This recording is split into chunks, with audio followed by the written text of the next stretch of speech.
Buenos días, colegas. Es un placer compartir con ustedes, con un número importante de expositores de América Latina y España, esta segundo seminario de los desafíos de los métodos alternativos de resolución de conflicto y la mediación en tiempos de crisis.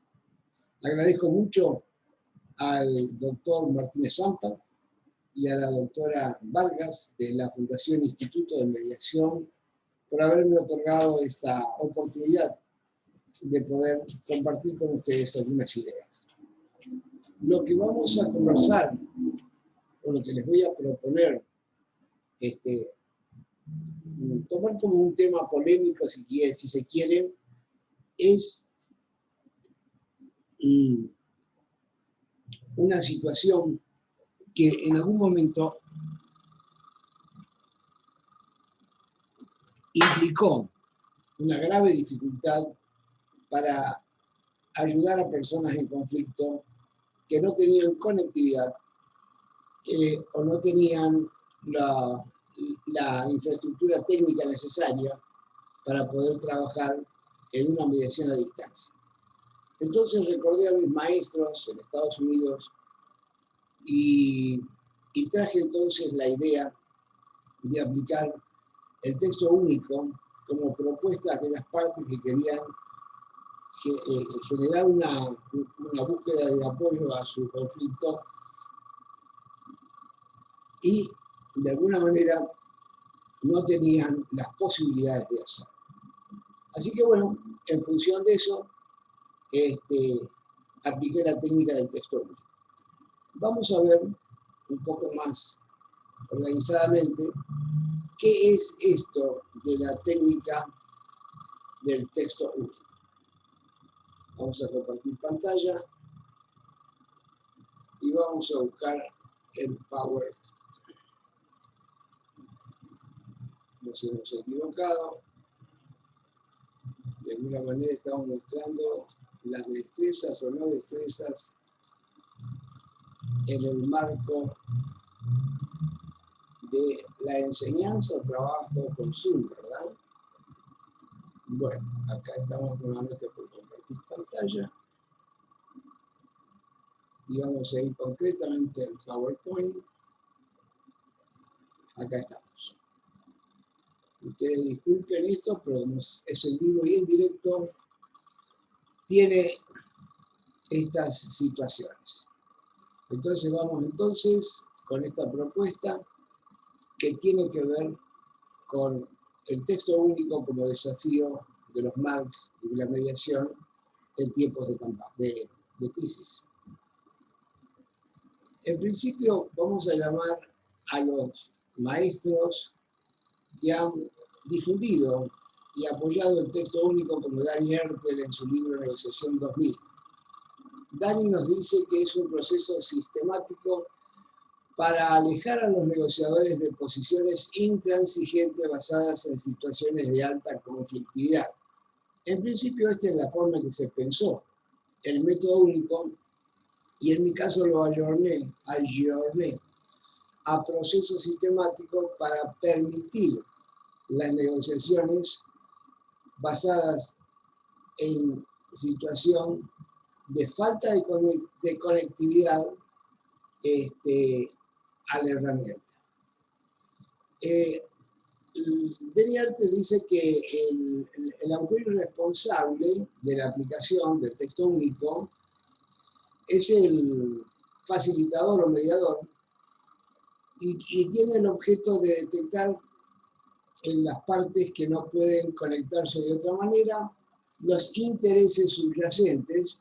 Acuérdense que Dani Ertel pertenece a la escuela de Harvard, y simplificar el proceso de crear un conjunto de opciones y decidir sobre estas opciones. Cuando el mediador hace esta tarea,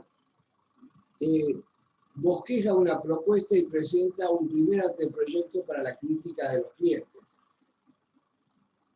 En este caso, yo lo que hacía era presentar un texto, un borrador, y lo ponía a la crítica de ambas partes, a veces con un simple teléfono, a través, a veces a través simplemente de un teléfono. Las partes en la idea de esta herramienta no pueden aceptar o rechazar lo que el mediador les trae, porque es solo una propuesta. Puede hacerles críticas, pueden aplicar ideas, e inclusive el mediador trabajar la indagación de intereses como si fuera un cálculo. El proceso se llama de texto único porque las partes no pueden modificar o conservarlo al texto, ya que el facilitador es el único responsable del texto. Las partes pueden ver sus intereses comunes, aunque sea a distancia, sin dañar relaciones ni escalar, y el facilitador continúa escuchando las críticas y exponiendo ante proyectos subsiguientes hasta que se consideran ya definitivamente aceptado por las partes y sin posibilidades de ser reparados. Esto lo ha utilizado el Conflict Management Inc. en varias de sus experiencias. El otro gran maestro que tuve el placer de trabajar con él en Estados Unidos es Howard Raifa en el arte y ciencia de la negociación. Este genio, que lamentablemente ya no está entre nosotros, dice que el texto único de negociación se puede aplicar en negociaciones en las cuales existen diversidades temáticas secundarias de igual magnitud o un tema significativo divisible en temas individuales. Nuevamente explica, como explica Denierten, cuál es la forma o el método del texto único, por lo cual no voy a leer todo el texto porque sería redundante. Finalmente, Bennett Picker, en su manual de resolución de conflictos comerciales, rescata nuevamente al texto único como un método donde el mediador redacta un documento de acuerdo posible en forma sucesiva. Lo hace circular entre las partes y en la medida que el texto circula y la preocupación entre las partes salen a la luz, el mediador reformula el texto tomando en cuenta dichas preocupaciones.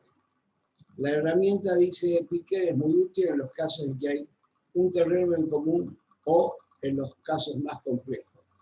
Yo además pensé en los casos en donde las partes no pueden conectarse en función de la distancia, de las dificultades técnicas o de conexión. Vamos ahora sí concretamente a analizarlo desde nuestra óptica. El texto único es un procedimiento, una dinámica, que permite trabajar con partes que no desean hacer concesiones y tienden a negociar o estar en lugares diferentes. Se aplica cuando las partes tienen posturas fijas, cuando las partes temen ser vistas como demasiado flexibles, cuando se trabaja con multipartes, cuando las partes se niegan a reunirse aunque acepten negociar, y cuando las partes se encuentran en lugares distantes y no coinciden sus posibilidades de reunirse. El procedimiento es una forma sistemática que utiliza un tercero imparcial en una disputa para apartar las negociaciones del regateo de concesiones, buscar intereses subyacentes, simplificar el proceso simplificar el proceso de idear opciones nuevas y lograr acuerdos, y desarrollar posibilidades a distancia. Veamos ahora qué es lo que evita el texto único. Evita medir el progreso de la negociación a través de concesiones y de regateos que impiden o dejan sin efecto las oportunidades para avanzar conjuntamente en una negociación gana-gana. O sea, convierte la negociación, el regateo, en una posibilidad de una negociación colaborativa a través de la intervención del conciliador a través del texto. También evita que nos concentremos excesivamente en las posiciones, que nos comprometamos con una propuesta única, que las partes se encasillen cada vez más en sus problemas, la falta de inventiva y que la distancia y la comunicación sean un obstáculo para las negociaciones. Bien, vamos a analizar un poco el procedimiento. Primero vamos a avanzar sin hacer concesiones, evitando hacer regateos sobre posiciones. Vamos a tocar los temas que profundizan los intereses y preocupaciones de las partes. Vamos a trabajar los temas relacionales. Y esto se va a hacer, como ya hemos reiterado, a través de un solo texto que se va a modificar en forma constante. O sea que, primero el operador en conflicto se reúne con cada parte y escucha sus narrativas, explora intereses y genera opciones y analiza criterios objetivos y alternativas siguiendo el esquema de Harvard. Obviamente, también escucha las narrativas de las partes y también a través de los trabajos en los contactos directos con cada parte, intenta dentro de las posibilidades que ofrece el medio de comunicación, ya sea un teléfono o una videollamada con mínimo, intenta que las partes puedan generar por sí mismas resignificaciones al conflicto y modificar sus narrativas.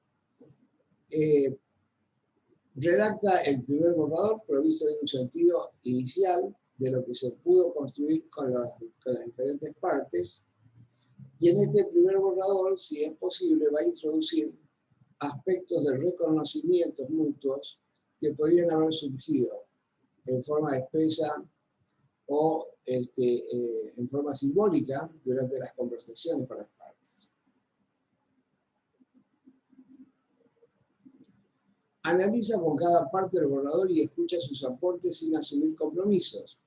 Aplica las herramientas de la mediación y genera reflexiones en busca de la resignificación del planteo original, siempre teniendo en cuenta que debe cuidar mucho la presencia de aspectos que las partes no autorizan a trasladar y que no deben estar, por lo menos en forma expresa, dicho dentro del texto único. Y con esta información procede a corregir el borrador número 1, buscando satisfacer los intereses mutuos, explotar los beneficios potenciales, y con esta modificación redacta el borrador número 2. El procedimiento se repite en el marco de las reglas descritas y se suceden ciclos de intervenciones que dan lugar a la reformulación activa y compartida del texto. Se realiza a través de varias rondas con las partes en busca de sus críticas al borrador y profundizando en la indagación de los intereses y las propuestas de opciones. Se repite el proceso de redactar, pedir críticas y volver a redactar en forma continua hasta que se agota el tiempo que han previsto o hasta que el borrador ya no puede ser usado significativamente, no puede ser mejorado significativamente. Y finalmente llegamos al texto final. Ya el conciliador ha escuchado a las partes, ha ido modificando los textos, ha ido tratando de trabajar en privada con las partes posibilidades que las ha convertido en una propuesta dentro del texto, y ya se presenta el texto final como propuesta definitiva y se solicita a las partes su aceptación o no del mismo. Los aspectos importantes son pedirle críticas a las partes. ¿Qué está mal? ¿Qué intereses no satisface el borrador? Preservar el lugar del mediador. No permitir que las partes elaboren una solución específica a su problema, sino que la conviertan nada más que en críticas o aportes a ser trabajados con el mediador en cada reunión. Preservar la autonomía y la flexibilidad operativa al no comprometerse con ninguna de las partes sobre la forma de modificar el texto del borrador. Trabajar con cada una de las partes para examinar los intereses e inquietudes que sustentan sus posturas.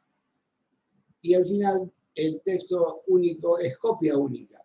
O sea, se evita entregar copias del texto a las partes, y si esto ocurre, cada parte comienza a enmendarla a su entera satisfacción de su posición y se convierte en un sistema de textos múltiples. Ya no texto único, sino textos múltiples.